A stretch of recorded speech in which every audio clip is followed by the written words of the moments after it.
Hello मेरे प्यारे बच्चों, क्या हाल चाल है सभी के। उम्मीद है सब लोग स्वस्थ होंगे, मस्त होंगे, पढ़ाई लिखाई अच्छे से कर रहे होंगे। तो बच्चों, आज हम लोग आपके केमिस्ट्री का चैप्टर नंबर 3 स्टार्ट करने जा रहे हैं, जिसका नाम है केमिकल काइनेटिक्स। और ये केमिकल काइनेटिक्स का लेक्चर नंबर 1 होने वाला है। ये जो चैप्टर है बच्चों, बहुत ही इजी चैप्टर है। इस चैप्टर से रिलेटेड आपके बोर्ड एग्जाम में 7 नंबर के क्वेश्चन आते हैं। इस चैप्टर को अगर आपने अच्छे से पढ़ लिया तो आपके 7 नंबर बोर्ड एग्जाम में सिक्योर हो जाएंगे। तो आइए हम लोग डिस्कस कर लेते हैं कि आज की वीडियो में हम लोग कौन कौन से टॉपिक को पढ़ने वाले हैं। तो सबसे पहले हम लोग पढ़ेंगे कि आपका केमिकल काइनेटिक्स का डिफिनेशन कि क्या होता है, रेट ऑफ रिएक्शन क्या होता है, रेट ऑफ रिएक्शन कितने टाइप्स के होते हैं, और जो रेट ऑफ रिएक्शन है वो किस किस फैक्टर्स पर डिपेंड करते हैं। और इन सभी टॉपिक से रिलेटेड आपके बोर्ड एग्जाम में और एनसीईआरटी में जो भी क्वेश्चन है, उस क्वेश्चन को भी हम लोग 1 बाय 1 डिस्कस करेंगे। ठीक है, और ये बिना देरी के वीडियो को स्टार्ट करते हैं। तो सबसे पहले हम लोग पढ़ेंगे कि केमिकल काइनेटिक्स क्या होता है। ठीक है, देखिए क्लास 11 में आप लोगों ने 2 चैप्टर पढ़ा होगा। एक का नाम था थर्मोडायनेमिक्स, दूसरा क्या था आपका केमिकल इक्विलिब्रियम ना। तो थर्मोडायनेमिक्स हम लोग किसके बारे में पढ़ते हैं, थर्मोडायनेमिक्स में पढ़ा जाता है कि कोई भी रिएक्शन है वो रिएक्शन होगी या नहीं, तो रिएक्शन की फिजिबिलिटी के बारे में बताया जाता है। और जो आपका इक्विलिब्रियम है, इक्विलिब्रियम में बताया जाता है कि कोई भी रिएक्शन अगर हो रहा है तो वो कितना रिएक्टेंट लेंगे और कि कितना प्रोडक्ट बनेगा। तो बेसिकली अमाउंट ऑफ रिएक्टेंट और अमाउंट ऑफ प्रोडक्ट के बारे में बताया गया कि रिएक्टेंट और प्रोडक्ट कितना बन सकता है। ठीक है, और क्लास 12 में जो केमिकल काइनेटिक्स है ये क्या बताता है, देखो केमिकल काइनेटिक्स बताता है कि कोई भी रिएक्शन अगर हो रहा है तो उसकी स्पीड क्या है। हाँ, रिएक्शन कितनी स्पीड से हो रहा है, तो स्पीड के बारे में हम लोग इसमें चर्चा करने वाले हैं। ठीक है, तो आइए जानते हैं कि केमिकल काइनेटिक्स क्या होता है। तो what is chemical kinetics? It is the branch of chemistry which deals with the study of rate of reaction. ना क्या होता है, ये एक केमिस्ट्री का ब्रांच होता है जिसमें हम लोग रेट ऑफ रिएक्शन के बारे में पढ़ते हैं। ठीक है, सर रेट ऑफ रिएक्शन के बारे में पढ़ते हैं, मतलब क्या है, रेट ऑफ रिएक्शन का मतलब ये होता है कि कोई भी रिएक्शन है वो रिएक्शन कितने स्पीड से हो रहा है, उसी को हम लोग रेट ऑफ रिएक्शन बोला जाता है। ठीक है, जैसे एग्जाम्पल के बारे में बात कर लेते हैं। मान लीजिए आपको चाय बनाना है, ठीक है, तो चाय बनाने में कितना टाइम लगता है, चाय बनाने में बेसिकली मान के चलो 5 मिनट से लेके 10 मिनट लगता है, तब जाके आपका गर्मा गर्म चाय बन के तैयार हो जाता है। ठीक है, ऐसे अगर आपको बोल दिया जाए कि आप क्या कहिए, दूध की मदद से दही बनाइए। ठीक है, तो जो हम कर्ड बनाते हैं तो कर्ड को बनाने में कितना टाइम लगता है, कर्ड बनने में बेसिकली 6 घंटे से लेके इस तरीके से 12 घंटे में आपका दही जो है वो तैयार हो जाता है। ठीक है, अगर कोई बोलेगा बताओ ये इनमें से कौन सा केमिकल रिएक्शन फास्ट है, कौन स्लो है, जो कम समय में हो जा रहा है, इसका मतलब ये है ये जो प्रोसेस है, जो रिएक्शन हो रहा है इसके अंदर वो फास्ट प्रोसेस है। अब चूंकि दही बनने में बहुत टाइम लग रहा है, इसमें जो रिएक्शन हो रहा है यानी कि वो रिएक्शन कैसा, बहुत स्लो रिएक्शन है। ठीक है, तो कोई भी रिएक्शन कितना फास्ट हो रहा है, कोई भी रिएक्शन कितना स्लो हो रहा है, इसी को हम लोग रेट ऑफ रिएक्शन यानी केमिकल काइनेटिक्स के बारे में पढ़ते हैं। ठीक है, और आगे देख लीजिए, मान लीजिए आपको सॉल्ट बनाना है। ठीक है, सॉल्ट कैसे बनता है, सॉल्ट बनता है आपका एसिड और बेस मिला के ना। एसिड और बेस जब आपस में मिलाते हैं तो क्या होता है, सॉल्ट का फॉर्मेशन होता है। और जो सॉल्ट बनता है ये विद इन ए सेकंड, 2 से 3 सेकंड के अंदर जो होता है वो आपका रिएक्शन करके सॉल्ट बन जाता है। यानी अगर कोई पूछेगा ये कैसा प्रोसेस है, ये बहुत ही ज्यादा फास्ट प्रोसेस है, यानी इसमें जो रिएक्शन होता है बहुत ही तेजी के साथ होता है। ठीक है, अब बात कर लेते हैं हम लोग rusting of iron. Rusting of iron का मतलब क्या होता है, रस्टिंग ऑफ आयरन का मतलब होता है कि लोहे में जंग लगना। ठीक है, लोहे में जंग लगने पे बेसिकली 6 महीने से लेके 1 साल तक लग सकता है। यानी कि इसको अगर टाइमिंग के लिए बात करेंगे तो ये बेसिकली 6 मंथ से लेके आपका 12 मंथ लग सकते हैं रस्टिंग में। अगर कोई बोलेगा रस्टिंग ऑफ आयरन ये कैसा प्रोसेस है, ये बहुत ही ज्यादा स्लो प्रोसेस है ना, वेरी स्लो प्रोसेस। ठीक है, तो कोई भी रिएक्शन कितना फास्ट हो रहा है, कोई भी रिएक्शन कितना स्लो हो रहा है, इसे रिएक्शन के रेट को हम लोग केमिकल काइनेटिक्स में स्टडी करते हैं। ठीक है, तो इसमें बेसिकली किस टाइप के रिएक्शन को पढ़ा जाता है, न इसमें हम बहुत फास्ट रिएक्शन के बारे में पढ़ते हैं, न ही बहुत स्लो रिएक्शन के बारे में पढ़ते हैं। इस पूरे के पूरे चैप्टर हम लोग मॉडरेट रिएक्शन के बारे में पढ़ेंगे। बहुत फास्ट रिएक्शन अगर होगा तो कुछ ही सेकंड में रिएक्शन जब कंप्लीट हो जा रहा है तो उसको हम लोग रेट कैसे फाइंड आउट कर सकते हैं। और जब जिस रिएक्शन को होने में 6 महीने से 12 महीने लग रहे हैं, अब हमारे पास इतना टाइम तो है नहीं कि किस रिएक्शन के रेट को हम मेजर करेंगे, इसलिए चैप्टर हम लोग मॉडरेट रेट ऑफ रिएक्शन के बारे में पढ़ते हैं। ठीक है, तो केमिकल काइनेटिक्स क्या होता है, ये केमिस्ट्री का एक ब्रांच होता है जिसमें हम लोग रेट ऑफ रिएक्शन के बारे में पढ़ते हैं। इसके अलावा क्या स्टडी करते हैं, स्टडी करते हैं factors affecting rate of reaction. इसमें हम लोग पढ़ते हैं कि जो आपका रेट ऑफ रिएक्शन है इस पे कौन कौन से फैक्टर डिपेंड करते हैं। इस पर टेम्परेचर हो गया, सरफेस एरिया हो गया, कैटलिस्ट हो गया, ये सब इसके फैक्टर्स को रेट ऑफ रिएक्शन को चेंज कर सकते हैं। ठीक है, इसके अलावा हम लोग क्या पढ़ते हैं, इसके अलावा पढ़ते हैं mechanism of reaction. Mechanism of reaction का मतलब ये होता है कि अगर कोई भी रिएक्शन हो रहा है तो वो रिएक्शन कितने स्टेप में हो रहा है, रिएक्शन एक स्टेप में कंप्लीट हो रहा है कि 2 स्टेप में हो रहा है कि 3 स्टेप में, उसी को मैकेनिज्म ऑफ रिएक्शन बोला जाता है। ठीक है, तो केमिकल काइनेटिक्स हमने किसके बारे में पढ़ते हैं, बेसिकली 3 चीजों के बारे में पढ़ते हैं। पहला रेट ऑफ रिएक्शन, दूसरा factors affecting rate of reaction, तीसरा मैकेनिज्म ऑफ रिएक्शन के बारे में पढ़ते हैं। ठीक है, अब आइए इन्हीं तीनों चीजों को हम लोग डिटेल में डिस्कस करते हैं कि भाई रेट ऑफ रिएक्शन क्या होता है। तो अगला टॉपिक वही आपका रेट ऑफ रिएक्शन की रेट ऑफ रिएक्शन होता क्या है। ठीक है, कैसे डिफाइन करते हैं रेट ऑफ रिएक्शन को?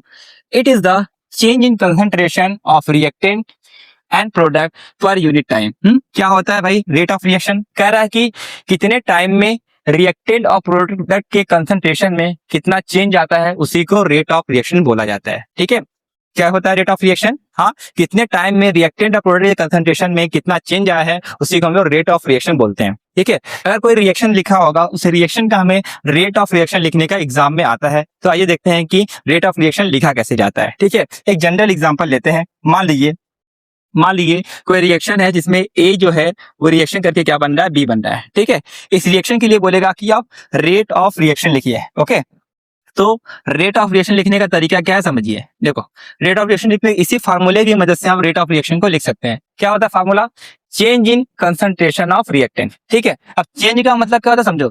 जो डेल्टा होता है, डेल्टा को हम लोग क्या बोलते हैं, चेंज बोला जाता है। ठीक है, और यहाँ पे कंसंट्रेशन का मतलब क्या होता है, ये जो स्क्वायर ब्रैकेट होता है, स्क्वायर ब्रैकेट को बेसिकली हम लोग क्या बोलते हैं, कंसंट्रेशन। ठीक है, तो हमें क्या देखना है, रिएक्टेंट यानी कि ए, प्रोडक्ट यानी कि बी, इन दोनों के कंसंट्रेशन में कितना चेंज आ रहा है। ठीक है, तो रेट ऑफ रिएक्शन कैसे लिखेंगे? लिखने का तरीका change in concentration of reactant. यहाँ पर रिएक्टेंट कौन है, आप ए, अपॉन क्या है, यहाँ upon time taken. Time taken का मतलब होता है डेल्टा टी। ठीक है, फिर इक्वल टू का साइन लगाना है। अब किसकी बारी है, प्रोडक्ट यानी बी की बारी है। लेकिन लिखने का तरीका वैसे हमें क्या लिखेंगे, change in concentration of product बोले तो बी, अपॉन क्या हो जाएगा, डेल्टा टी। ठीक है, तो ये होता है आपका रेट ऑफ रिएक्शन लिखने का तरीका। अब एक चीज का इसमें ध्यान देना है, क्या जो रिएक्टेंट होता है उसका जो रेट है वो टाइम के साथ डिक्रीज करता है। ठीक है, यानी जो रिएक्टेंट का रेट है वहां पे क्या लगा देते हैं, माइनस। माइनस का मतलब यह है कि ए का कंसंट्रेशन टाइम के साथ घट रहा है। ठीक है, और जो प्रोडक्ट होता है, प्रोडक्ट का जो कंसंट्रेशन होता है टाइम के साथ बढ़ता है, यहाँ पे क्या लगा देते हैं, प्लस लगा देते हैं। तो ये हो गया आपका रेट ऑफ रिएक्शन लिखने का तरीका। ठीक है, तो समझिए ना, यहाँ माइनस और प्लस का मतलब क्या है। माइनस और प्लस बेसिकली दो चीजों के बारे में बताता है। पहला ये बताता है कि कहीं पर माइनस लगा इसका मतलब वो है रिएक्टेंट है, अब प्लस लगाया प्लस का मतलब वो क्या है, प्रोडक्ट है। ठीक है, पहली बात। दूसरी बात ये क्या बताता है, माइनस ये बता रहा है कि जो ए का कंसंट्रेशन है टाइम के साथ डिक्रीज कर रहा है, और प्लस का मतलब ये कि जो बी का कंसंट्रेशन है टाइम के साथ इंक्रीज करता है। ठीक है, तो रिएक्टेंट का रेट टाइम के साथ घटता है और प्रोडक्ट जो रेट है वो टाइम के साथ इंक्रीज करता है। इतना ही आपको जानना था। ठीक है, अब यहाँ पे जो delta A upon delta T है, इसका क्या मतलब है, इसके मतलब को भी समझ लो। Delta A upon delta T, इसको क्या बोला जाता है। ठीक है, देखो किसी चीज को अगर आप टाइम से डिवाइड कर देते हैं तो उसका रेट हो जाता है। जैसे ए को हम टाइम से डिवाइड कर दिए हैं तो ये क्या हो जाएगा, रेट ऑफ ए। तो इसको हम लोग क्या लिख सकते हैं, आर ए। आर ए का मतलब क्या होता है, आर ए का मतलब यहाँ पर होता है रेट ऑफ ए। क्या बोलेंगे इसको, रेट ऑफ ए बोला जाता है। ठीक है, अब दूसरी बात हम क्या बताएं, जो ए का कंसंट्रेशन है वो टाइम के साथ क्या हो रहा है, डिक्रीज हो रहा है। तो इसको एक चीज और लिख सकते हैं, क्या बोल सकते हैं, इसको बोल सकते हैं रेट ऑफ डिसअपीयरेंस ऑफ ए। क्या बोलेंगे, रेट ऑफ डिसअपीयरेंस ऑफ ए। ठीक है, इसके अलावा एक चीज और बोल सकते हैं, इसको क्या बोल सकते हैं, रेट ऑफ कंजम्पशन ऑफ ए भी बोल सकते हैं। क्या बोल सकते हैं, रेट ऑफ कंजम्पशन ऑफ ए भी बोला जाता है। ठीक है, तीनों का मतलब सेम है। तो जो ए है आपका वो बेसिकली रिएक्टेंट है, रिएक्टेंट टाइम के साथ घटता है। तो वही कह रहा है कि जो ए का रेट है वो टाइम के साथ क्या हो रहा है, डिसअपियर हो रहा है या कंज्यूम हो रहा है। ठीक है, अब बात कर लेते हैं इसके बारे में हम लोग यहाँ पे delta B upon delta T के बारे में। ठीक है, तो delta B upon delta T ये किसका हिस्सा है, ये बेसिकली प्रोडक्ट का हिस्सा है। ठीक है, तो चूंकि यहाँ पे हमने बी को टाइम से डिवाइड कर दिया है तो क्या लिख सकते हैं, इसको हम लोग बोल सकते हैं आरबी। आरबी का मतलब क्या होता है, आरबी का यहाँ मतलब होता है रेट ऑफ बी। ठीक है, इसको हम लोग क्या बोल सकते हैं, रेट ऑफ बी बोल सकते हैं। ठीक है, चूंकि ये बी क्या है, आपका प्रोडक्ट है। अब प्रोडक्ट का जो कंसंट्रेशन है टाइम के साथ बढ़ता है, इसको आप क्या लिख सकते हैं, उसको लिख सकते हैं rate of appearance, rate of appearance of B बोल सकते हैं। ठीक है, या फिर आप एक चीज और बोल सकते हैं, इसको rate of production of A B भी बोल सकते हैं, rate of production of B बोल सकते हैं। या फिर एक से और बोल सकते हैं, क्या बोल सकते हैं, rate of formation of B. Rate of formation of B बोल सकते हैं। ठीक है, तो इतने नामों से जाना जाता है। तो बस कहने का ये मतलब है जो ए का रेट है यानी रिएक्टेंट का रेट है टाइम के साथ डिक्रीज करता है, उसे डिसअपियरेंस है कंजम्पशन का वर्ड यूज हुआ है। जो बी यानी प्रोडक्ट है टाइम के साथ बढ़ता है ना, तो इसको क्या बोला जाता है, अपीयरेंस, प्रोडक्शन या फॉर्मेशन, सबका मतलब वही होता है कि वो टाइम के साथ क्या हो रहा है, इंक्रीज कर रहा है। ठीक है, मान लीजिए इस इक्वेशन में थोड़ा चेंज कर दिया जाए, हाँ रिएक्शन में अगर थोड़ा चेंज हो जाएगा तो उसका रेट ऑफ रिएक्शन लिखने का तरीका क्या होगा, आइए उसको समझते हैं। मान लो अगला एग्जाम्पल हम लोग लिख रहे हैं। ठीक है, अगला एग्जांपल है, मान लो कोई रिएक्शन है जो आपका है वो आपका एक तरीके से मान लो 3a से क्या बन रहा है, 2b बन रहा है। 3a से क्या बन रहा है, 2b बन रहा है। अब इस इक्वेशन के लिए हमें क्या लिखना है, रेट ऑफ रिएक्शन लिखना है। तो इस इक्वेशन के लिए रेट ऑफ रिएक्शन कैसे लिखेंगे, हाँ देखो दोनों इक्वेशन में कुछ फर्क दिख रहा है। यहाँ पे सिर्फ ए और बी लिखा हुआ था, लेकिन यहाँ पे क्या फर्क है, यहाँ ए और बी के साथ क्या हो रहा है, यहाँ पे ए के साथ कोएफिशिएंट में 3 लग गया है, बी के साथ कोएफिशिएंट में 2 लग जाता है। तो एक चीज ध्यान देने वाली बात है, जब किसी रिएक्शन का हम लोग रेट ऑफ रिएक्शन लिखेंगे तो जो कोएफिशिएंट आ जाता है तो कोएफिशिएंट को क्या करते हैं, डिनोमिनेटर में लिख दिया जाता है। जैसे मान लो इसमें ए के बारे में लिखेंगे तो क्या लिखेंगे, उसको लिखा जाता है -1/3 delta A upon delta T, ये लिखा जाता है। फिर इक्वल टू का साइन लगाते हैं। ठीक है, क्योंकि प्रोडक्ट है, प्रोडक्ट में लगाते हैं प्लस, तो जो नंबर होता है वो डिवाइड में चला जाता है। 2 होगा तो क्या हो जाएगा 1/2, और बी को क्या लिख सकते हैं, delta B upon delta T लिख सकते हैं। ठीक है, ये था, इसमें थोड़ा डिफरेंस तो बता दिए। ध्यान देने वाली बात क्या समझिए, बस एक चीज आपको नोट में रखना है कि अगर रिएक्टेंट और प्रोडक्ट के साथ अगर कोई कोएफिशिएंट यानी नंबर लग जाता है, वो नंबर कहाँ पे चला आता है, डिनोमिनेटर में लग जाता है। ठीक है, कि सर आपने यहाँ तो डिनोमिनेटर में कुछ नहीं लगाया, बच्चों इसका कोएफिशिएंट यहाँ पे क्या है, 1 है, और जब किसी का कोएफिशिएंट 1 होता है, 1 को 1 से डिवाइड करोगे तो वही आंसर आता है। ठीक है, तो यहाँ पे सवाल पूछा जाता है कि रिएक्शन के रेट को निकालने के लिए हम जो कोएफिशिएंट से डिवाइड क्यों करते हैं। ठीक है, डिवाइड करने का भी यहाँ पे एक रीजन होता क्या है, जो हम लोग रेट ऑफ रिएक्शन निकालते हैं वो 1 मोल के लिए निकाला जाता है। क्या, 1 मोल के लिए रेट ऑफ रिएक्शन निकाला जाता है। ठीक है, यहाँ पे देखो ए के कितने मोल दिए गए हैं, ए के यहाँ पे 3 मोल दिए गए हैं, ए के 3 मोल दिए गए हैं, उसको हम 3 से डिवाइड कर देंगे तो यहाँ पे क्या हो जाएंगे, ए के 1 मोल आ जाएंगे। ठीक है, अब चूंकि ए के 3 मोल है, बी के 2 मोल है ना, तो दोनों के मोल अलग अलग है, यानी दोनों का रेट ऑफ रिएक्शन भी अलग अलग होगा, और रेट ऑफ रिएक्शन को अगर हमें इक्वल करना होगा तो क्या करेंगे, उसके कोएफिशिएंट से यहाँ पे डिवाइड कर देते हैं। ठीक है, बस कहने का मतलब ये है कि कभी भी किसी रिएक्शन में कोई कोएफिशिएंट आ जाता है तो उसको डिनोमिनेटर में लिखा जाता है। ठीक है, अब कुछ बातें जान लीजिए, बहुत ही गहरी बात है, समझिए। अगर कोई बोलेगा यहाँ पे बोलेगा delta A upon delta T का मतलब क्या है, delta A upon delta T का मतलब है जो हम लोगों ने यहाँ पे लिखा था वो क्या है, आपका रेट ऑफ ए बोल सकते हैं, रेट ऑफ डिसअपियरेंस आप बोल सकते हैं, ए बोल सकते हैं, या रेट ऑफ कंजप्शन ऑफ ए बोल सकते हैं। ठीक है, अगर कोई पूछेगा यहाँ पे -1/3 delta A upon delta T का मतलब क्या होता है, तो इस पूरे के बोला जाता है रेट ऑफ रिएक्शन। ठीक है, तो रेट ऑफ रिएक्शन और रेट ऑफ डिसअपियरेंस ऑफ ए, इन दोनों में क्या अंतर है। ठीक है, तो जब इस पूरे वैल्यू के बारे में बात करेंगे, यानी -1/3 डेल्टा अपॉन डेल्टा टी, इस पूरे वैल्यू को बोला जाता है रेट ऑफ रिएक्शन। लेकिन अगर हम सिर्फ ये बोले कि डेल्टा अपॉन डेल्टा टी, तो इसका मतलब होगा रेट ऑफ ए हो जाएगा। ठीक, ए के रेट के बारे में। ठीक है, तो इतने के बारे में बात करेंगे, इसका मतलब सिर्फ ए का रेट दिया गया है। ठीक है, लेकिन इस पूरे वैल्यू के बारे में बात करेंगे मतलब पूरे रिएक्शन का रेट दिया है। ठीक है, चलिए मान लो कोई यहाँ पे हम आप केमिकल रिएक्शन लेते हैं, तब जाके आपको लिखने का तरीका और मालूम चलेगा। ठीक है, मान लो यहाँ पे 2HI है।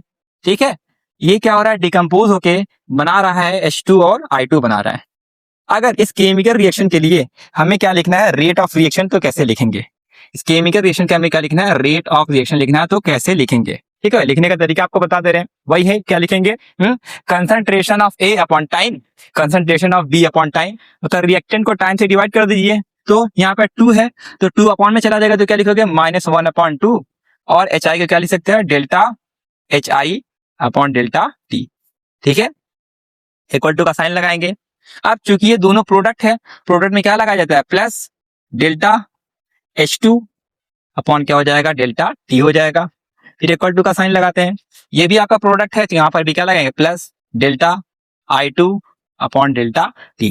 तो इस तरीके से हम किसी रिएक्शन का रेट ऑफ रिएक्शन लिख सकते हैं। ठीक है, तो ध्यान देने वाली बात यही है कि अगर जो नंबर होता है वो डिनोमिनेटर में आ जाता है, जो रिएक्टेंट होता है वहां माइनस लगाते हैं, जो प्रोडक्ट होता है वहां पे प्लस लगाते हैं, और यहाँ पे जितने भी मॉलिक्यूल दिए होंगे उनको लिखने के लिए क्या बार बार इक्वल लगाया जाता है। ठीक है, चलिए एक एग्जाम्पल और दे रहे हैं, आप लोग ट्राई करिए कि हाँ ये इसका रेट हम लोग कैसे लिख सकते हैं। ठीक है, मान लो यहाँ पे दिया है N2 plus 3H2 gives 2NH3, ये आपका रिएक्शन दिया है। ठीक है, इसके लिए अगर बोलेगा कि रेट ऑफ रिएक्शन निकालो, ठीक है, इसका रेट ऑफ रिएक्शन यानी आर वार कैसे लिखेंगे, तरीका वही है, क्या बोलेंगे, change in concentration of reactant, और रिएक्टेंट में यहाँ कौन है, N2 और H2 है, तो क्या लिखेंगे, डेल्टा N2 अपॉन क्या हो जाएगा, डेल्टा T, क्योंकि रिएक्टेंट तो यहाँ माइनस लगा दीजिए, इक्वल का साइन, तो यहाँ पे क्या आ गया, एक नंबर आ गया, तो कोई कॉफिशिएंट आता है तो कहाँ पे चला जाता है, डिवाइड में चला जाता है, और H2 के लिए क्या लिखेंगे, डेल्टा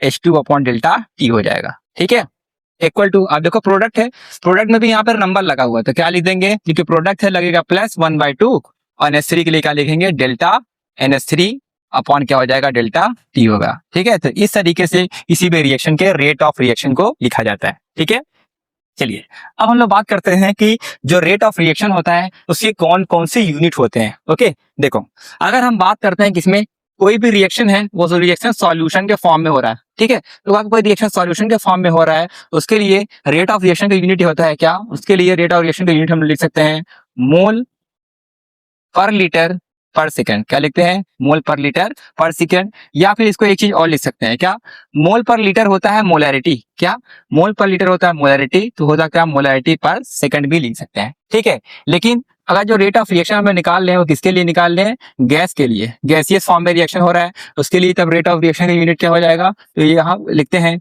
ATM पर सेकंड, ATM पर सेकंड। ठीक है, क्योंकि गैस है तो गैस जो होता है वो प्रेशर लगाता है, तो प्रेशर का यूनिट क्या हो जाएगा, ATM पर सेकंड। ठीक है, अब ये जो है यूनिट आया कैसे, देखो समझ सकते हैं, देखो हम लोगों ने रेट ऑफ रिएक्शन का यहाँ पे जो डिफिनेशन था वो क्या था, कंसंट्रेशन अपॉन क्या था, टाइम, ये तो था डेफिनेशन, हाँ, कि कितने टाइम में कितना कंसंट्रेशन चेंज हो रहा है, और कंसंट्रेशन का यहाँ मतलब होता है मोलैरिटी, और मोलैरिटी का यूनिट क्या होता है, मोल पर लीटर, और टाइम का यूनिट क्या होता है, सेकंड, और सेकंड को ऊपर लेकर जाएंगे तो क्या हो जाएगा, मोल पर लीटर पर सेकंड। ठीक है, इस तरीके से आप लिख सकते हैं। तो आपके एग्जाम में एक बार पूछा गया है कि रेट ऑफ रिएक्शन का यूनिट क्या होता है, तो मोल पर लीटर पर सेकंड या फिर मोलैरिटी पर सेकंड भी होता है। ठीक है, अब आइए समझ लेते हैं कि ग्राफ के बारे में, कि ग्राफ को कैसे रिप्रेजेंट किया जाता है। ठीक है, तो ग्राफ को समझने से पहले कुछ लॉजिक है, लॉजिक को समझिए। हमने आपको क्या बताया था कि जैसे जैसे टाइम बढ़ेगा, जैसे जैसे टाइम बढ़ता है तो जो यहाँ पे रिएक्टेंट का कंसंट्रेशन है बच्चों, वो क्या होता है, वो टाइम के साथ डिक्रीज करता है,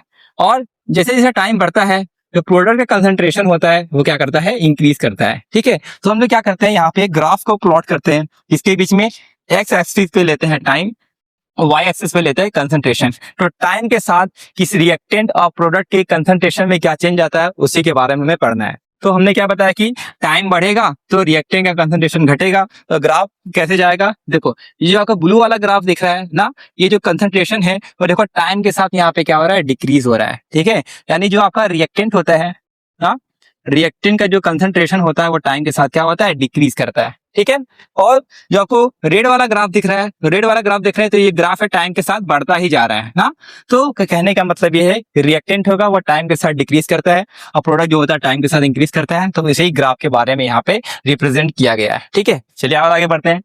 देखो रेट ऑफ रिएक्शन के बारे में पढ़ के अब हम लोग ये जानते हैं कि जो रेट ऑफ रिएक्शन है वो कितने टाइप के होते हैं। ठीक है, तो रेट ऑफ रिएक्शन बेसिकली दो टाइप के होते हैं, एक का नाम होता है एवरेज रेट ऑफ रिएक्शन, दूसरा होता है इंस्टेंटेनियस रेट ऑफ रिएक्शन। ठीक है, अब दोनों में क्या डिफरेंस है, और डिफरेंस को हम लोग समझते हैं। What is average rate of reaction, कह रहा है कि it is the rate measured for long interval of time. हाँ, जब किसी रिएक्शन के रेट को एक लंबे समय के लिए, लॉन्ग इंटरवल ऑफ टाइम के लिए मेजर किया जाता है, उसी को एवरेज रेट ऑफ रिएक्शन बोला जाता है। ठीक है, एग्जांपल के बारे में बात कर लेते हैं। मान लो कोई रिएक्शन है वो 5 मिनट से लेके 15 मिनट के बीच में अगर उसका रेट निकाला जाए तो वो किस में आ जाएगा, एवरेज रेट ऑफ रिएक्शन के बारे में आ जाएगा, क्योंकि ये एक अच्छा खासा टाइम है जिसमें हम लोग रिएक्शन के रेट को मेजर करते हैं। ठीक है, अब बात करते हैं इंस्टेंटेनियस में क्या होता है।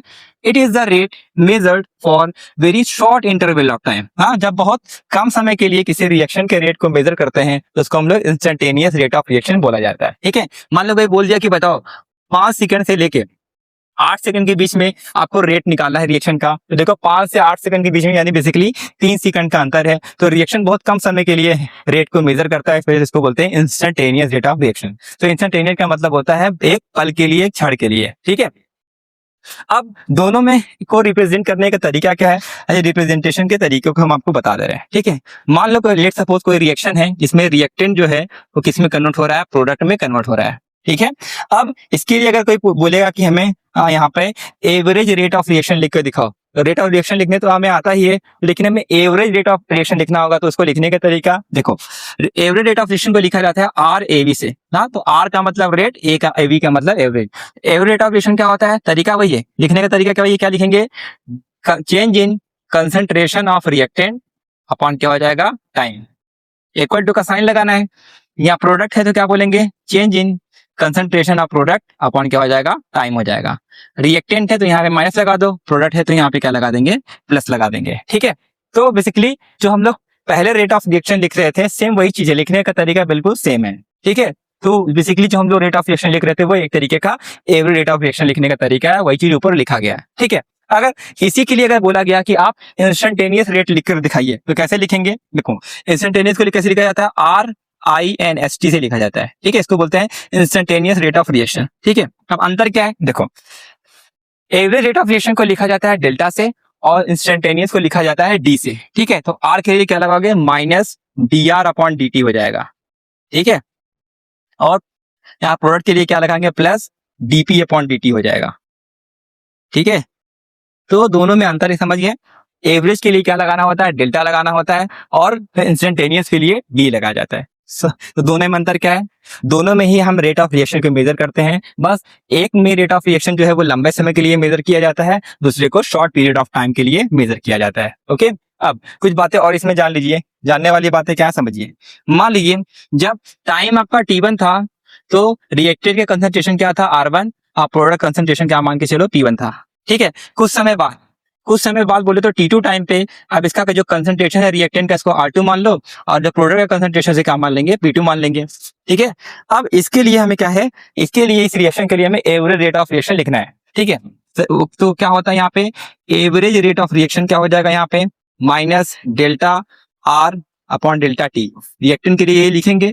ठीक है, अब देखो डेल्टा का मतलब क्या होता है, चेंज, और चेंज का मतलब होता है फाइनल माइनस इनिशियल। तो यहाँ पे रिएक्टेंट फाइनल में क्या है, R2 है, और इनिशियल क्या है, R1 है, तो डेल्टा R को क्या ले सकते हैं, आप लिख सकते हैं R2 माइनस R1, क्या ले सकते हैं, R2 माइनस R1। ठीक है, और डेल्टा T को क्या ले सकते हैं, फाइनल माइनस इनिशियल, तो फाइनल टाइम क्या है T2 और इनिशियल का टाइम क्या है T1, तो डेल्टा T को आप क्या ले सकते हैं, T2 माइनस T1। ठीक है, ऐसे अगर आपको प्रोडक्ट अपॉन टाइम का कंसंट्रेशन लिखना होगा तो कैसे लिखेंगे, इसको लिखेंगे, क्या लिखेंगे, डेल्टा T क्या लिख सकते हैं, T2 माइनस T1, और डेल्टा T क्या लिख सकते हैं, T2 माइनस T1। तो सेम चीज आप इसमें भी अप्लाई कर सकते हैं। DR के लिए क्या लिखेंगे, R2 minus R1, T2 minus T1, यहाँ P2 minus P1 upon T2 minus T1, लिखने का तरीका बहुत सेम है। ठीक है, अगर मान लीजिए एवरेज रेट ऑफ रिएक्शन को या इंस्टेंटेनियस रेट ऑफ रिएक्शन को अगर आपको ग्राफ से फाइंड आउट करना होगा तो कैसे करेंगे, यहाँ पे ग्राफ की मदद से आपको क्वेश्चन समझाना चाहते हैं। ठीक है, मान लो क्वेश्चन कह दिया, क्या क्वेश्चन में कह दिया, क्वेश्चन कह रहा है कि अगर इसमें आपको क्या निकालना है, एवरेज रेट ऑफ रिएक्शन को निकालना है। ठीक है, कंडीशन क्या है, कंडीशन ये है कि जो हमें टाइम दिया है वो टाइम इंटरवल कितना दिया है, टाइम इंटरवल मान के चलो 10 मिनट से लेके 20 मिनट के बीच का हमें क्या निकालना है, कि इस टाइम के बीच में रिएक्शन का क्या रेट होगा, उसका एवरेज रेट ऑफ रिएक्शन निकालना होगा। ठीक है, तो तरीका क्या है, देखो ये जो ग्राफ है बेसिकली, देखो ग्राफ जो है वो डिक्रीज कर रहा है, यानी किसका ग्राफ दिया है, ये कंसंट्रेशन ऑफ रिएक्टेंट का ग्राफ दिया है। तो रिएक्टेंट के हम लोग एवरेज कैसे लिखते हैं, हाँ लिखने का तरीका क्या है, average rate of reaction of reactant लिखा जाता है, R average is equal to क्या था, रिएक्टेंट तो क्या लिखेंगे, माइनस डेल्टा R अपॉन क्या हो जाएगा, डेल्टा T। और डेल्टा का मतलब क्या होता है, डेल्टा का मतलब यहाँ पे होता है R2 माइनस R1, क्या होगा, R2 माइनस R1, और डेल्टा T को क्या लिख सकते हैं, T2 माइनस T1। ठीक है, अब हमें R2 और R1 और T2 और T1 की वैल्यू अगर फाइंड आउट हो गई तो काम बन गया। देखो तो टाइम की तो वैल्यू यहाँ दी गई है, कहाँ, शुरू में टाइम कितना था 10 मिनट, अब बाद में कितना हो गया 20 मिनट। तो जो शुरू में टाइम कितना दिया था 10 मिनट, तो इसको हम ले लेते हैं T1, अब बाद में टाइम कितना हो गया 20 मिनट, इसको टाइम को क्या लिख सकते हैं हम लोग, T2। तो T1 और T2 का वैल्यू पता चल गया। अब R1 R2 का वैल्यू कैसे फाइंड आउट करेंगे, देखो जो T1 का ग्राफ है, ये कहाँ पे जाके मिल रहा है, ये यहाँ पे जाके मिल रहा है। ठीक है, यानी जब टाइम 10 मिनट था, 10 मिनट पे रिएक्टेंट का कंसंट्रेशन कितना था आपका, वो था 0.8, इसे R1 मान लेते हैं। ठीक है। तो 20 मिनट पे रिएक्टेंट का कंसंट्रेशन कितना था 0.4, इसको हम लोग क्या मान लेते हैं R2 मान लेते हैं। ठीक है, बस R1 R2 और T1 T2 का वैल्यू पुट कर दीजिए, आपका आंसर आ जाएगा। ठीक है, तो माइनस R2 माइनस R1 की वैल्यू कितनी है 0.4 और R1 की वैल्यू कितनी है 0.8। ठीक है, upon T2 minus T1, T2 की वैल्यू है 20 और T1 की वैल्यू है 10। इसको थोड़ा सॉल्व कर लीजिए। माइनस 0.4 और माइनस 0.8 कितना आएगा, माइनस 0.4 होगा और 20 माइनस 10 कितना आ जाएगा, 10 आ जाएगा। ठीक है, माइनस माइनस यहाँ प्लस हो जाएगा तो आंसर हो जाएगा 0.4 अपॉन 10। ये क्या निकल गया आपका, एवरेज रेट ऑफ रिएक्शन। ठीक है, तो इस तरीके से एवरेज रेट ऑफ रिएक्शन निकाला जाता है ग्राफ की मदद से। फार्मूला वही है जो हम लोगों ने पढ़ा था, क्या, R2 माइनस R1 और T2 माइनस T1 वाला फार्मूला यहाँ पे अप्लाई हुआ है।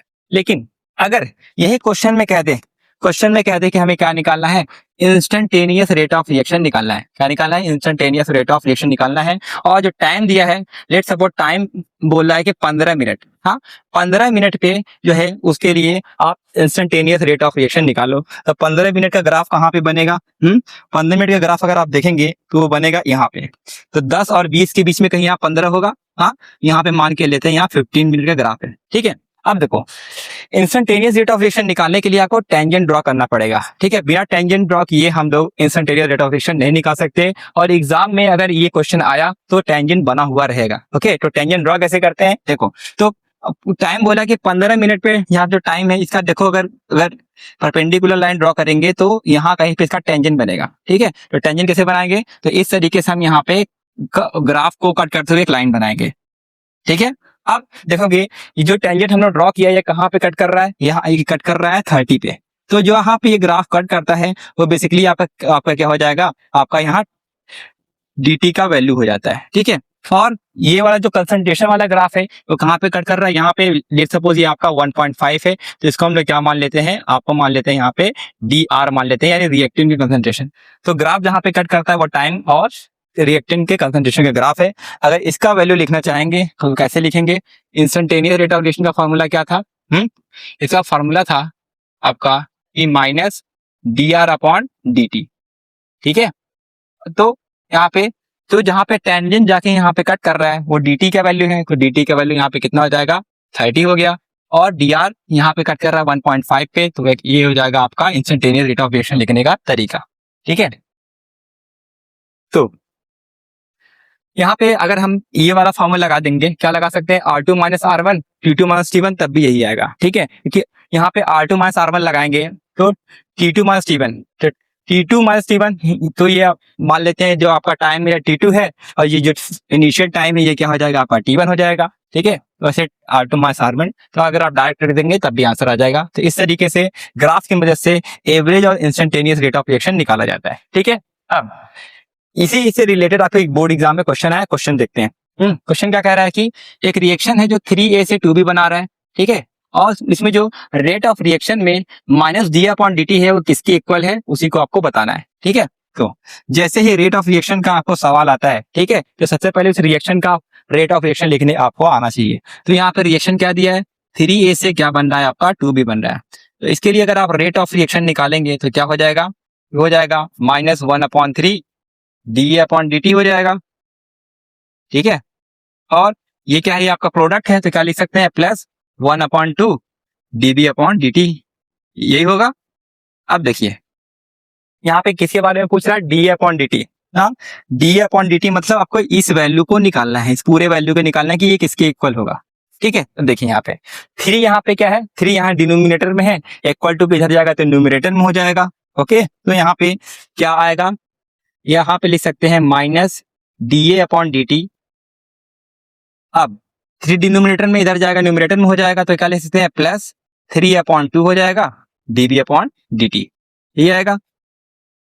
तो देखिए ये जो ऑप्शन है कहाँ पे मैच कर रहा है, तो जो -d अपॉन dt इसी के बारे में पूछ रहा था, ये किसके बराबर है, 3/2 dB अपॉन dt। तो जो पहला ऑप्शन है यही क्या होगा, आपका बिल्कुल सही ऑप्शन हो जाएगा। ठीक है, चलिए और अगला क्वेश्चन देखते हैं। सेम ऐसा क्वेश्चन एक और है, कह रहा है कि x + 2y रिएक्शन करके प्रोडक्ट बना रहा है, इसलिए जो डिफरेंशियल इक्वेशन है उसका आपको रेट लॉ लिखना है कि जो रेट लॉ है वो किसके बराबर आएगा। ठीक है, तो अगेन वही रेट ऑफ रिएक्शन हम लोग लिखते हैं। तो इसके लिए रेट ऑफ रिएक्शन कैसे लिख सकते हैं, यहाँ पे लिख सकते हैं dx अपॉन dt, ठीक है, इक्वल टू, ये भी आपका रिएक्टेंट है तो क्या लिख सकते हैं, -1/2 dy अपॉन dt हो जाएगा ना, इक्वल टू, ये प्रोडक्ट है, प्रोडक्ट के लिए क्या लिख सकते हैं हम लोग, plus dp upon dt। Okay, अब आइए देते हैं कि इसी इक्वेशन की मदद से हम वन बाय वन इक्वेशन को चेक करते हैं कि कौन सा इक्वेशन सही है। तो पहला क्वेश्चन किसके बारे में बात कर रहा है, dp अपॉन dt और dy अपॉन dt। ये कहाँ पर है, dp अपॉन dt यहाँ पर दिया है, dy dt, तो इनके बीच में रिलेशन देखना है, क्या इनके बीच में ये रिलेशन सेटिस्फाई हो रहा है कि नहीं हो रहा है। ठीक है, तो देखो यहाँ पे क्या निकाला है, minus D Y upon D T को निकाला है। ठीक है, यहाँ पे हमें क्या लेना है, minus D Y upon D T, तो लिख दो यहाँ पे minus D Y upon D T. अब इक्वल टू, और हमें क्या लेना है, dp अपॉन dt लेना है, यानी इसके बारे में बात कर रहे हैं। तो देखो दो यहाँ पर क्या है, डिनोमिनेटर में, इधर जाएगा तो न्यूमिनेटर में हो जाएगा, तो दो उधर को भेज दो तो क्या हो जाएगा, प्लस 2 dp अपॉन dt। क्या देखो ये जो इक्वेशन है क्या उसमें मैच कर रहा है कि नहीं, minus D Y upon D T minus D Y upon D T बराबर है 2 dp अपॉन dt के, यानी पहला ही ऑप्शन क्या हो जाएगा, करेक्ट हो जाएगा। ठीक है, अगर पहला वाला इनकरेक्ट होता तो हम लोग dp अपॉन dt और dx अपॉन dt को रिलेट करते हैं, अगर ये दोनों इक्वल आ जाता है तो ये वाला आंसर होता। ठीक है, तो ऐसे ही जब आपको रेट ऑफ रिएक्शन में डिफरेंशियल इक्वेशन लिखा होगा तो आपको ऐसे ही वन बाय वन मैच कर। ठीक है, अब आइए और आगे बढ़ते हैं।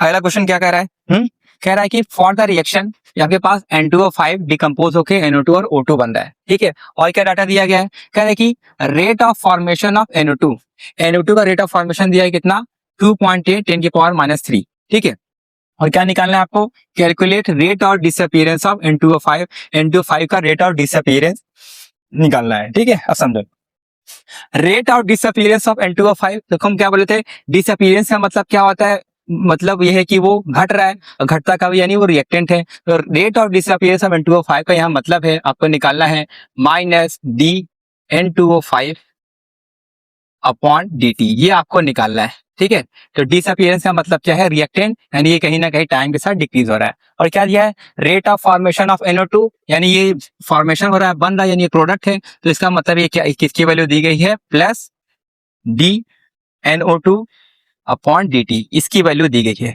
इसकी वैल्यू किसके बराबर है, इनके बराबर है। ठीक है, तो रेट ऑफ अपीयरेंस और डिसअपीयरेंस दिया हुआ है। ठीक है, और आपको क्या है, एक इक्वेशन दिया है, इसी की मदद से हमें N2O5 का रेट ऑफ डिसअपीयरेंस निकालना है। ठीक है, तो रेट ऑफ अपीयरेंस पूछे या डिसअपीयरेंस पूछे, आपको क्या लगाना है, रेट ऑफ रिएक्शन को लिखना है। ठीक है, तो रेट ऑफ रिएक्शन लिखते हैं, तो इस रिएक्शन के लिए रेट हम लोग कैसे लिख सकते हैं, तो रेट ऑफ रिएक्शन हो जाएगा यहाँ पे क्या, रिएक्टेंट क्या लग जाएगा, -1/2 डी N2O5 अपॉन dt हो जाएगा। ठीक है, और इक्वल टू प्रोडक्ट है, प्रोडक्ट में क्या दिया है यहाँ पे 4, तो हो जाएगा क्या, 1/4 डी NO2 अपॉन क्या हो जाएगा, dt। फिर इक्वल टू का साइन लगाएंगे, ये भी प्रोडक्ट है तो क्या लगेगा, plus D O2 upon dt। ठीक है, तो रिएक्शन की मदद से हमने यहाँ पर रेट ऑफ रिएक्शन लिख लिया। अब डाटा किसके बारे में दिया है, देखो NO2 के बारे में डाटा दिया है और N2O5 के बारे में दिया है, यानी ऑक्सीजन से हमें कोई लेना देना नहीं है, तो इस पार्ट को आप क्या करिए, इरेज कर दीजिए, इसका हमें कोई काम नहीं क्योंकि इसका डाटा दिया ही नहीं है। ओके, अब क्वेश्चन में क्या क्या डाटा दिया है, बस उसको वैल्यू को पुट करना है। देखो यहाँ पे N2O5 की वैल्यू पूछ रहा है, यानी इस पूरे की वैल्यू हमें इस क्वेश्चन में फाइंड आउट करना है। ओके, और यहाँ पे देखो DNO2 अपॉन dt, इसकी वैल्यू दी गई है, इस पूरे की वैल्यू दी गई है। ठीक है, तो आइए इसको हम लोग वैल्यू को पुट करते हैं। तो यहाँ पे हमें क्या करना है, इसकी वैल्यू निकालना है, तो इसको वैसे लिख दो -N2O5 अपॉन dt। अब देखो यहाँ पे क्या होता है, 2 डिवाइड में इधर जाएगा मल्टीप्लाई में हो जाएगा, तो क्या लिख सकते हैं, 2 प्लस 2/4 हो जाएगा। इस पूरे की वैल्यू दी गई है, इस पूरी की वैल्यू क्वेश्चन में कितना दिया है, इस पूरे का वैल्यू दिया है 2.8 इंटू 10 की पावर -3, इतनी वैल्यू दी गई है। अब क्या करना है, बस इसी को थोड़ा सा सॉल्व कर देना है। 2 1 जा 2, 2 2 जा 4, 2 1 जा 2, 2 1 जा 2, 2 4 जा 8, तो इसकी वैल्यू क्या आ गई, 1.4 इंटू 10 की पावर -3। ओके, अब यूनिट क्या रखेंगे, तो रेट ऑफ रिएक्शन के यूनिट आपको बताए दिए थे, क्या होता है, मोल पर लीटर पर सेकंड। ठीक है, कितना सिंपल सा क्वेश्चन था। और सही आपको समझना था कि रेट ऑफ फॉर्मेशन का मतलब क्या होता है, plus DNO2 upon dt। Rate of disappearance का मतलब क्या होता है, माइनस DN2O5 अपॉन dt। ठीक है, रेट ऑफ अपीयरेंस और डिसअपीयरेंस आपको शुरू में ही बता दिया गया था। चलिए और आगे बढ़ते हैं। तो आइए बढ़ते हैं हम लोग नेक्स्ट क्वेश्चन की तरफ। ये क्वेश्चन क्या कह रहा है कि फॉर अ रिएक्शन R2P, एक रिएक्शन है जिसमें जो रिएक्टेंट है वो प्रोडक्ट में कन्वर्ट हो रहा है और concentration of reactant changes from 0.03 to 0.02 m in 25 minute. ठीक है, ये जो रिएक्शन में रिएक्टेंट में कंसंट्रेशन है शुरू में कितना था 0.03 था, अब बाद में कितना हो गया 0.02, कब, जब रिएक्शन 25 मिनट चलता है। फिर आगे क्या कह रहा है कि calculate the average rate of reaction using the unit of time both in minute and second. आपको क्या करना है, अब यहाँ पे आपको एवरेज रेट ऑफ रिएक्शन निकालना है मिनट और सेकंड में। ओके, तो यहाँ पे पहले डाटा क्या दिया है, डाटा हमें गिवन लिख लेते हैं। गिवन में क्या क्या चीजें दी गई हैं ना, यहाँ पे आपको लिए यहाँ पे क्या दिया, टाइम दिया है। टाइम बोले तो आपको डेल्टा टी का वैल्यू दिया है, कितना दिया है 25 मिनट आपका टाइम दिया है, 25 मिनट। ठीक है, और यहाँ पे क्या दिया है, कंसंट्रेशन, शुरू में कंसंट्रेशन क्या था R1, वो मान लेते हैं 0.03। ठीक है, और बाद में इसका कंसंट्रेशन कितना हो गया R2, वो हो गया 0.02 मोलरिटी। इतना डाटा आपको लिया है, अब क्या पूछ रहा है, एवरेज रेट ऑफ रिएक्शन पूछ रहा है। ठीक है, चलो तो यहाँ पे क्या रिएक्शन दिया है, रिएक्टेंट से जा रहा है प्रोडक्ट में, इसके लिए एवरेज रेट ऑफ रिएक्शन कैसे लिखते हैं, हाँ, minus delta R upon delta T, और प्रोडक्ट है उसके लिए क्या लगाएंगे, plus delta P upon delta T। ठीक है, क्योंकि क्वेश्चन में सिर्फ और सिर्फ यहाँ पे क्या दिया है, कंसंट्रेशन ऑफ रिएक्टेंट, तो रिएक्टेंट का कंसंट्रेशन दिया है, तो हमें इसी का हमें क्या निकालना है, एवरेज रेट ऑफ रिएक्शन। तो बेसिकली हमें क्या निकालना है, एवरेज रेट ऑफ रिएक्शन निकालना है, किसके लिए, सिर्फ और सिर्फ रिएक्टेंट के लिए हमें निकालना है। ठीक है, अब सुनो गौर से, हम इसका फॉर्मूला क्या निकालते हैं, डेल्टा R का मतलब क्या होता है, डेल्टा R का मतलब होता है R2 माइनस R1, ये होता है R2 माइनस R1। ठीक है, अपॉन डेल्टा टी का मतलब क्या होता है, T2 माइनस T1, या फिर डेल्टा टी आप एज इट इज भी रख दीजिए, वैल्यू में वैसे ही डेल्टा टी दिया है। ओके, माइनस R2 का वैल्यू कितना है, R2 का वैल्यू कितना है, हाँ यहाँ पे R2 का वैल्यू दिया है 0.02। ठीक है, माइनस R1 का वैल्यू कितना दिया है 0.03, और डेल्टा टी का वैल्यू क्वेश्चन में कितना दिया है 25 मिनट, तो यहाँ पे क्या रख देंगे 25। ठीक है, तो इसको थोड़ा सा आपको सॉल्व करना है। माइनस 0.2 में से 0.3 गया, कितना बचा, माइनस 0.01 बचा, हाँ, क्योंकि प्लस माइनस माइनस होता है लेकिन साइन बड़े वाले का आता है, पॉन क्या हो जाएगा यहाँ पे 25, अब माइनस माइनस यहाँ प्लस हो जाएगा 0.01 अपॉन 25। ठीक है, जब इसको आप डिवाइड करेंगे तो डिवाइड करने पे कितना आंसर आएगा, इसका जो आंसर आता है वो आता है 4 इंटू 10 की पावर माइनस 4, 4 इंटू 10 की पावर माइनस 4, यूनिट क्या हो जाएगा, मोल पर लीटर पर मिनट। हाँ, क्योंकि टाइम यहाँ पे क्या दिया है, मिनट में दिया है, तो यहाँ पे हम लोग क्या रखेंगे, मिनट में रखेंगे। ठीक है, यहाँ से हमने एवरेज रेट ऑफ रिएक्शन निकाल लिया। और क्वेश्चन में एक और कह रहा है कि सेकंड में निकालना है, सेकंड में निकालने के लिए क्या करेंगे, बस इसी में क्या करेंगे आप, इसको पहले 60 से मल्टीप्लाई कर देंगे तो सेकंड में कन्वर्ट हो जाएगा, तो सेकंड वाला लेके यूनिट को करेंगे तो वहां पे सेकंड में भी इसका यूनिट निकल जाएगा। ठीक है, ऐसे ही एक और क्वेश्चन दिया है, आइए उसको भी हम लोग कर लेते हैं। क्या कह रहा है कि इस रिएक्शन में 2A से क्या बन रहा है, प्रोडक्ट बन रहा है, और जो A का कंसंट्रेशन है वो 0.5 से कितना हो गया 0.4, कब, जब टाइम था 10 मिनट का, और आपको क्या निकालना है, रेट ड्यूरिंग दिस इंटरवल, इसका हमें रेट निकालना है। ठीक है, तो यहाँ पे निकाल लेते हैं भाई रेट, क्या दिक्कत है, डाटा क्या दिया है, फिर डाटा का हम लोग लिख देते हैं, गिवन। ठीक है, यहाँ पे देखो टाइम दिया है, टाइम यानी डेल्टा टी का वैल्यू दिया है, कितना टाइम दिया है आपका, यहाँ पे 10 मिनट यहाँ पे टाइम दे दिया है। ठीक है, और यहाँ पे जो आपका कंसंट्रेशन है, ए का कंसंट्रेशन कितना है, ए का कंसंट्रेशन है शुरू में कितना था, ए का कंसंट्रेशन शुरू में था 0.5, और बाद में कितना हो गया, बाद में बोले तो A2 0.4 हो गया, मोल पर लीटर, यूनिट भी दिया हुआ है। अब इतना डाटा दिया है, टाइम दिया हुआ है, ए का शुरू में कितना कंसंट्रेशन था, ए का बाद में कितना कंसंट्रेशन था, इतनी वैल्यू दी गई है। आपको क्या निकालना है, rate of A, rate of A मतलब वही आपको निकालना है एक तरीके से RA, ये लिख दो, या फिर क्या लिख सकते हैं यहाँ पे R average, R average of A आपको निकालना है, इसको फाइंड आउट करना है। ठीक है, चलिए अब यहाँ पे रिएक्शन में क्या दिया है, हाँ यहाँ पे रिएक्शन में क्या दिया है, 2A से क्या बन रहा है आपका P बन रहा है। ओके, इसके लिए हमें क्या निकालना है, एवरेज रेट ऑफ रिएक्शन निकालना है, किसके लिए, क्योंकि ए का वैल्यू दिया तो हमें बस ए से मतलब है, पी से मतलब नहीं है, तो ए का लिखते हैं, लिखने का तरीका क्या है, -1/2 delta A upon delta T, ये होगा। ओके, -1/2। अब देखो डेल्टा ए का मतलब क्या होता है, A2 माइनस A1, तो A2 इतना दिया है, A1 इतना दिया है, तो A2 माइनस A1 लिख लेते हैं। A2 माइनस A1 कितना दिया है भाई, A2 दिया है 0.4 माइनस A1 दिया है 0.5 अपॉन डेल्टा टी का मतलब क्या होगा T2 minus T1, T2 minus T1 कितना दिया है आपका 10 मिनट दिया हुआ है। बस वैल्यू को सॉल्व कर लीजिए, -1/2 0.4 माइनस 0.5 कितना हो जाएगा, ये हो जाएगा आपका -0.1 अपॉन क्या हो जाएगा 10 हो जाएगा। ठीक है, अब इसी को जब आप सॉल्व करेंगे, सॉल्व करने के बाद जो वैल्यू आती है वो होता है 5 इंटू 10 की पावर -3, कितना आता है 5 इंटू 10 की पावर -3 मोल पर लीटर पर मिनट। ठीक है, तो ये इसकी final average rate of reaction निकल कर आता है। तो कभी भी क्वेश्चन में अगर आप रेट निकालेंगे तो पहले ये देखिएगा कि किसका हमें कंसंट्रेशन दिया है, रिएक्टेंट का दिया है कि प्रोडक्ट का दिया है। रिएक्टेंट का लिया है तो रिएक्टेंट का डाटा लेकर चलेंगे, प्रोडक्ट का दिया है तो प्रोडक्ट का डाटा लेकर चलेंगे। ओके, चलिए एनसीईआरटी के एक और क्वेश्चन है, आज इसको भी हम लोग कर लेते हैं। अब अगला क्वेश्चन यहाँ पे क्या कह रहा है, कह रहा है कि the decomposition of N2O5 in CCl4 at 318 Kelvin has been studied by monitoring the concentration of N2O5 in the solution। ठीक है, देखो कह रहा है कि एक रिएक्शन है, उस रिएक्शन में N2O5 जो है वो डिकम्पोज हो रहा है CCl4 सॉल्वेंट में, और क्या कह रहा है कि initially the concentration of N2O5 is 2.33 मोल पर लीटर। कह रहा है कि जो शुरू में N2O5 का कंसंट्रेशन था 2.33 and after 184 minute it is reduced to 2.08 ना। कह रहे कुछ टाइम के बाद इसका जो कंसंट्रेशन है वो कितना है 2.08 मोल पर लीटर हो गया।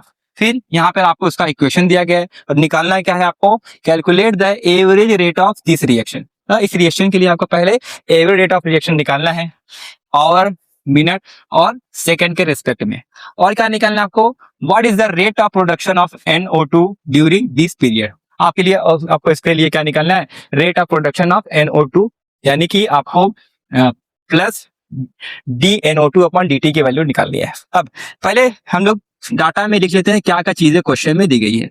देखो क्वेश्चन में हमें ये डाटा दिया है, क्या कह रहा है कि आपको initially the concentration of N2O5 है, यहाँ पे N2O5 का जो कंसंट्रेशन था, N2O5 का जो शुरू में कंसंट्रेशन था वो कितना था, वो था आपका 2.33 मोल पर लीटर। ठीक है, फिर आगे क्या कह रहा है कि उस समय बाद इसका कंसंट्रेशन कितना हो गया 2.08, यानी N2O5 का जो कंसंट्रेशन था कुछ समय बाद कितना हो गया 2.08 मोल पर लीटर। तो कितने समय के बाद हुआ, वो है आपका 184 मिनट, यानी यहाँ पे डेल्टा टी का वैल्यू कितना दिया है, हाँ कितना दिया है 184 मिनट दिया हुआ है, 184 मिनट दिया है, इतना डाटा दिया गया है। अब क्या पूछ रहा है यहाँ पे, एवरेज रेट ऑफ रिएक्शन पूछ रहा है। ठीक है, तो एवरेज रेट ऑफ रिएक्शन लिखते हैं। एवरेज रेट ऑफ रिएक्शन कैसे लिखेंगे भाई, देखो हमें क्या निकालना है, एवरेज रेट ऑफ रिएक्शन निकालना है। किसका निकालना है, तो कि यहाँ पे हमें सिर्फ और सिर्फ N2O5 के बारे में डाटा दिया गया है, तो N2O5 का रेट ऑफ रिएक्शन निकालते हैं। इसका क्या हो जाएगा, 2 है तो क्या हो जाएगा, डिवाइड में चला जाएगा -1/2 डेल्टा रिएक्टेंट में क्या है N2O5 अपॉन डेल्टा टी। ठीक है, इतना ही वैल्यू दिया गया है। अब एवरेज रेट ऑफ रिएक्शन निकालेंगे, -1/2 डेल्टा का मतलब क्या होता है, फाइनल माइनस इनिशियल, तो फाइनल कंसंट्रेशन कितना था 2.08, इनिशियल कितना था 2.33, तो डेल्टा N2O5 को आप क्या लिख सकते हैं यहाँ पे, क्या 2.08 माइनस 2.33।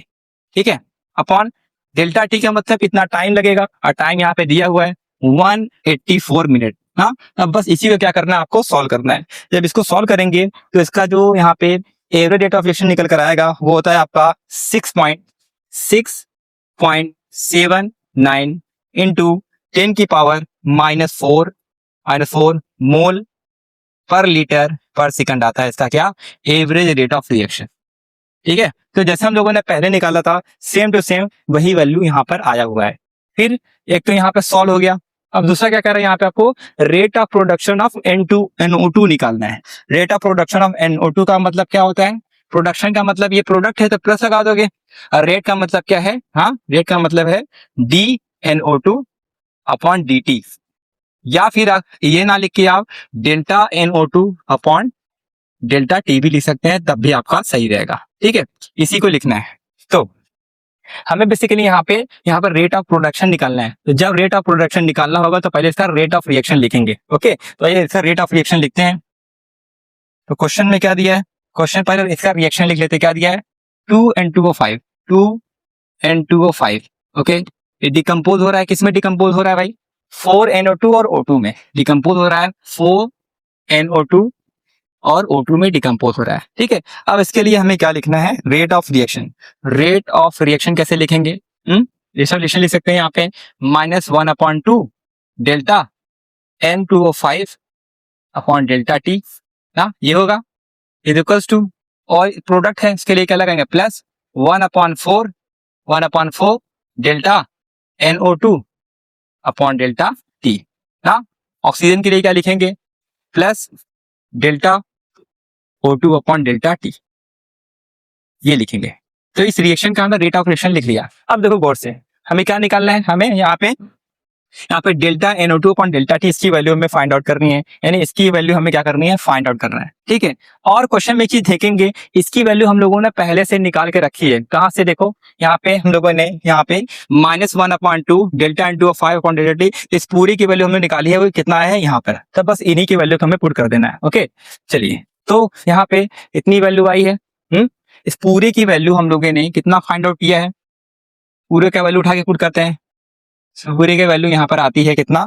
6.79 10⁻⁻4। कितना है? 6.79 इंटू 10⁻⁻4। ओके, इक्वल टू यहाँ पे क्या है? 1/4 delta NO2 upon delta T। ठीक है, हमें सिर्फ इसकी वैल्यू चाहिए, तो डिवाइड में इधर जाके क्या हो जाएगा? मल्टीप्लाई हो जाएगा। तो क्या लिख सकते हैं? 4 इधर है तो उधर चला जाएगा, तो क्या बचेगा यहाँ पे? 4 into 6.79 into 10⁻⁻4 is equals to, यहाँ पे क्या बचेगा? सिर्फ delta NO2 upon delta T, यही बचेगा। ठीक है, जब आप इसको पूरा सॉल्व करेंगे तो बताइए इस पूरी की वैल्यू कितनी आएगी? 2.72 इंटू 10⁻⁻2, ये किसकी आ जाएगी value? Delta NO2 upon delta T। यही क्वेश्चन में आपका यहाँ पे आंसर पूछ रहा था। ठीक है, बेसिकली सारा लॉजिक वही है। पहले रिएक्शन दिया होगा, उसका रेट ऑफ रिएक्शन लिखना है, जिसके बारे में डाटा दिया है उसको कंपेयर करना है, उसके बारे में पूछ रहा है उससे कंपेयर करना है, वैल्यू को पुट करके फिर हम लोग सॉल्व कर लेते हैं। ठीक है, चलिए अब आगे बढ़ते हैं हम लोग। अगला हमें टॉपिक पढ़ना है factors affecting rate of reaction, कि कौन कौन से ऐसे फैक्टर हैं जो रेट ऑफ रिएक्शन को अफेक्ट करते हैं, यानी क्या चीज चेंज करने से रिएक्शन का रेट बढ़ भी सकता है और घट भी सकता है। ठीक है, तो पहला फैक्टर हम लोग पढ़ते हैं, वो क्या? आपका चेंज कंसंट्रेशन ऑफ रिएक्टेंट। ठीक है, जो रेट ऑफ रिएक्शन है किस पे डिपेंड करता है? रिएक्टेंट के कंसंट्रेशन पे डिपेंड करता है। कैसे? तो जो रेट ऑफ रिएक्शन होता है वो डायरेक्टली प्रोपोर्शनल होता है किससे? कंसंट्रेशन ऑफ रिएक्टेंट के। इसका क्या मतलब है कि जितना ज्यादा रिएक्टेंट का कंसंट्रेशन लेंगे उतना ही ज्यादा क्या होगा? रेट ऑफ रिएक्शन होता है। ठीक है, इसका उल्टा भी बोल सकते हैं कि रिएक्टेंट के कंसंट्रेशन जितना कम होगा रेट ऑफ रिएक्शन भी क्या होता है? उतना ही कम होता है। ठीक है, तो एग्जाम में पूछा जाता है रेट ऑफ रिएक्शन और रिएक्टेंट के कंसंट्रेशन पे क्या इफेक्ट पड़ता है। यहाँ से आप बोल सकते हैं कि as the concentration of reactant increases, हाँ, जैसे जैसे रिएक्टेंट का कंसंट्रेशन इंक्रीज होगा तो क्या होगा?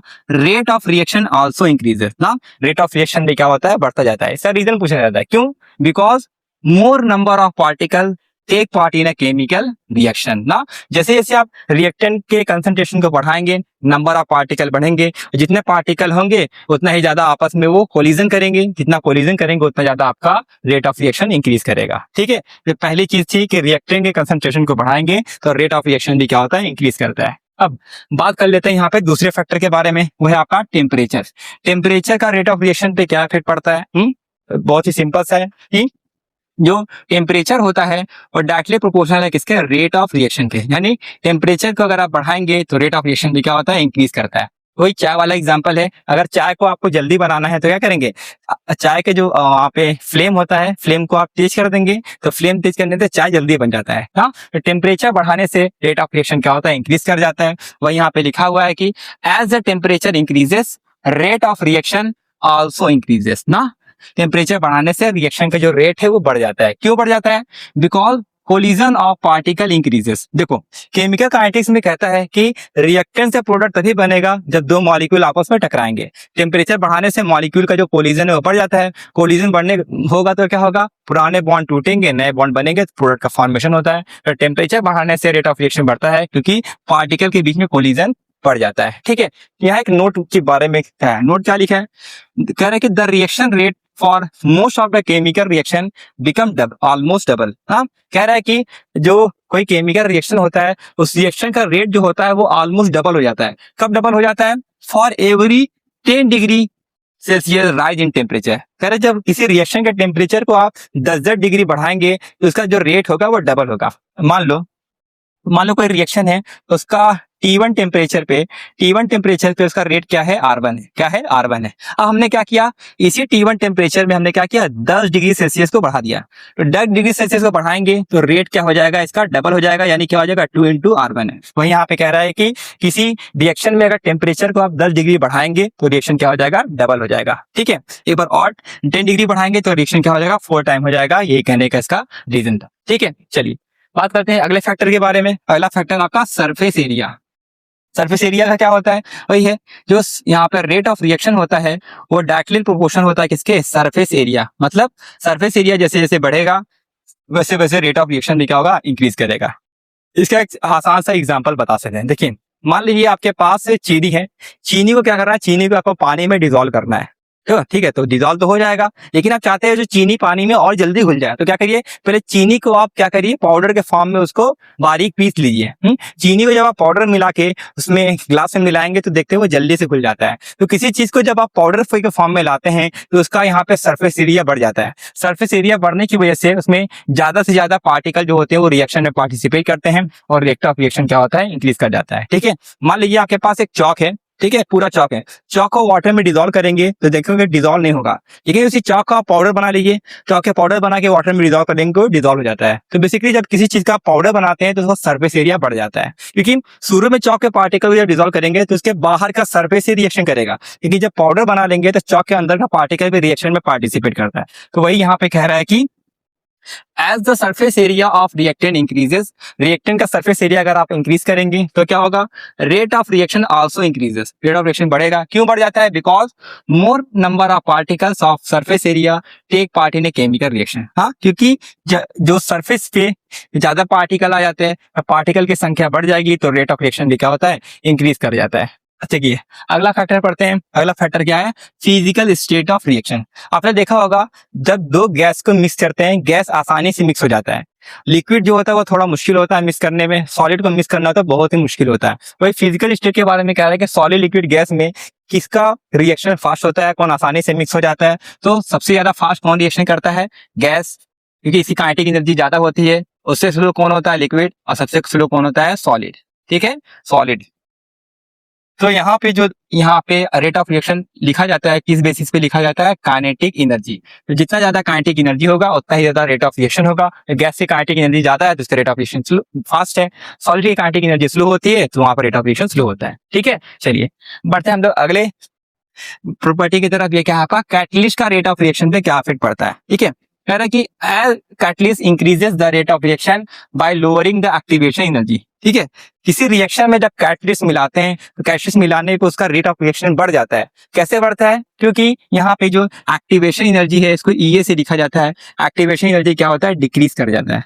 ठीक है, कैटलिस्ट मिलाने पे रेट ऑफ रिएक्शन बढ़ता है क्योंकि एक्टिवेशन एनर्जी क्या होता है? डिक्रीज कर जाता है। अब एक्टिवेशन एनर्जी क्या होता है उसको हम लोग आगे पढ़ेंगे, फिलहाल थोड़ा सा इसके बारे में हम आपको इंट्रोडक्शन दे दे रहे हैं। देखो, इस ग्राफ को अगर आप देखेंगे, इस ग्राफ में ये जो पहाड़ देख रहे हैं, ये पहाड़ जैसा आपको नजर आ रहा है ना, ये आपका एक ग्राफ है। ग्राफ इसका है, यहाँ पे है आपका रिएक्टेंट, यहाँ पे आपका प्रोडक्ट है। ये समझ लीजिए ये आपका घर है और ये आपका स्कूल है। घर से स्कूल जाने के लिए आपको इस पहाड़ को क्या होगा? पहाड़ को क्रॉस करते हुए चलना है। ये जो इसी पहाड़ की हाइट है, इसी हाइट को हम लोग क्या बोलते हैं? एक्टिवेशन एनर्जी बोलते हैं। अब ये जितना ज्यादा हाइट होगा उतना ही ज्यादा आपको प्रॉब्लम होगा जाने में। जब भी आप अपने घर से स्कूल जाते हैं तो कहीं ब्रिज पड़ता है तो ब्रिज पे साइकिल चढ़ाने में मुश्किल आती है। ठीक है, उस तरीके से अगर जो ब्रिज की हाइट है वो हाइट कम हो जाए तो काम बन जाएगा ना। तो जब इस रिएक्शन में हम ऊपर से क्या मिलाते हैं? कैटलिस्ट मिलाते हैं। अब जो हाइट इतनी ज्यादा थी तो भाई हाइट क्या होगा? ये हाइट जो है कम हो गया। ये जो यहाँ पर हाइट है, इसी हाइट को हम लोग क्या बोलते हैं? Activation energy. तो शुरू में एक्टिवेशन एनर्जी कहाँ था? यहाँ था। बाद में एक्टिवेशन एनर्जी क्या था? यहाँ पर आ गया। एक्टिवेशन एनर्जी घटा कैसे? जिसमें हम क्या मिलाते हैं? कैटलिस्ट मिलाते हैं। कैटलिस्ट आपको पता ही होगा कैटलिस्ट क्या होता है। कैटलिस्ट एक ऐसा केमिकल सब्सटेंस होता है जो रिएक्शन की स्पीड को तो बढ़ाता है लेकिन रिएक्शन में पार्टिसिपेट नहीं करता है। ठीक है। मान लीजिए आप अपने घर से स्कूल जा रहे हैं, पैदल जा रहे हैं, तो आपको इस घर से स्कूल जाने में आधा घंटा लग रहा है, ठीक है। मैं आपको रास्ते में मिल गया बाइक से और 10 मिनट के अंदर स्कूल पहुंचा दिया, तो मैंने आपके लिए कैटलिस्ट की तरह काम किया कि मैंने आपके स्पीड को बढ़ा दिया, आपके प्रोसेस को बढ़ा दिया, ठीक है।